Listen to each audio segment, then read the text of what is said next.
Hi. VDS government ധവളപത്രം ഇറക്കി കേരളത്തിന്റെ ധനസ്ഥിതിയെ പറ്റി. കേരളത്തിന്റെ കടവെന്ന് പറയുന്നത് 5.07 ലക്ഷം കോടി. പക്ഷേ ഇത് കേട്ട് ആരെങ്കിലും ഞെട്ടിയതായി എനിക്കറിയില്ല. കാരണം ഇതൊക്കെ എല്ലാവർക്കും അറിവുള്ള കാര്യമാണ്. കാലാകാലങ്ങളിൽ വരുന്ന ഗവൺമെന്റുകൾ വലിയ വലിയ കടമെടുക്കും, അത് വകമാറ്റി ചെലവഴിക്കും, കിഫ്ബിയായിട്ടും മറ്റു പല മാർഗങ്ങളിലൂടെ. അതിന്റെ ഇൻട്രസ്റ്റ് പലിശ അടയ്ക്കാൻ വേണ്ടി കേരളത്തിന് വരുമാനത്തിന് നല്ല ശതമാനം ചെലവഴിക്കുന്നു. ശമ്പളവും പെൻഷനും പലിശ അടയ്ക്കലും കഴിഞ്ഞാൽ പിന്നെ വികസനത്തിനായി ചെലവഴിക്കാൻ പണമൊന്നുമില്ല. അതാണ് കേരളം നേരിടുന്ന പ്രശ്നം എന്ന് പറയുന്നത്.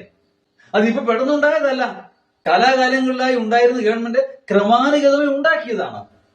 എന്ന് പറഞ്ഞാൽ വെൽത്ത് ജനറേഷൻ അല്ലെങ്കിൽ ഇൻകം ജനറേഷൻ ഇവിടെ സംഭവിക്കുന്നില്ല. അതാണ് പ്രശ്നം എന്ന് പറയുന്നത്. നമ്മളെക്കാൾ വളരെ പിന്നോക്കാവസ്ഥയിലായിരുന്നു തമിഴ്നാട്, കർണാടക ഒക്കെ വളരെ മുൻപിലായി പോയപ്പോഴും നമ്മൾ ഇപ്പോഴും പിൻപിലായിരിക്കും. കാരണം ഇതാണ്, ഇവിടെ വെൽത്ത് ജനറേഷൻ നടക്കുന്നില്ല. ഈ സംരംഭങ്ങൾ വരുന്നില്ല, ധനവിനിയോഗം സംഭവിക്കുന്നില്ല. തമിഴ്നാട് നിന്നൊക്കെ എത്രയോ പേര് ഇങ്ങോട്ട് വരുമായിരുന്നു ജോലി തേടി പണ്ടൊക്കെ. ഇപ്പൊ ഒരെണ്ണം വരുന്നുണ്ടോ? ഇല്ല. അവർക്ക് അതിനേക്കാൾ മെച്ചപ്പെട്ട ജോലി അവിടെ ലഭിക്കുന്നു. പിന്നെ എന്തിനാ ഇങ്ങോട്ട് വരുന്നത്? ഇപ്പോ ബംഗാളിൽ നിന്നുള്ള വരവ് ഏകദേശം നിലച്ചമട്ടാണ്. ബംഗാളികളെല്ലാം കൂട്ടത്തോടെ ബംഗ്ലാദേശിലേക്ക് കടത്തുകയാണ്. ഇങ്ങോട്ട് വരുന്നൊരു നല്ല സമയം ബംഗാളിലായിരുന്നു.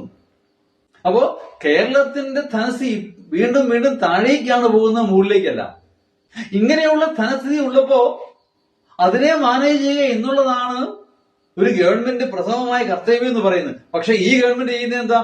പ്രഥമ പരിഗണന എന്ന് പറയുന്നത് സ്ത്രീകൾക്ക് സൗജന്യ യാത്ര, ഫ്രീവീസ്, ഇലക്ഷൻ വാഗ്ദാനങ്ങൾ, 5 ഗ്യാരണ്ടീസ്, ഇന്ദിരാ ഗ്യാരണ്ടീസ്, 2 വാഹനം ഓടി പിടിപ്പിക്കൽ.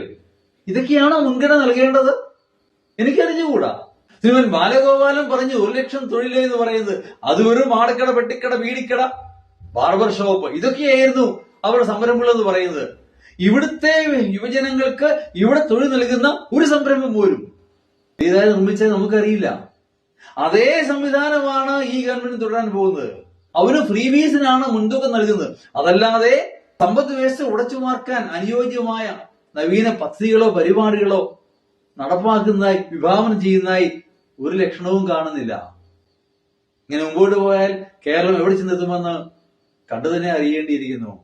ഇടയ്ക്കിടയ്ക്ക് പറഞ്ഞുകൊണ്ടിരിക്കാൻ കേന്ദ്രം തന്നില്ല, അവര് തന്നില്ല, ഇവര് തന്നില്ല. നമ്മുടെ കാര്യം വീണ്ടും തഥൈവ അത്ര തന്നെ. ആരോട് പറയാൻ? കേഴുക കേരളമേ.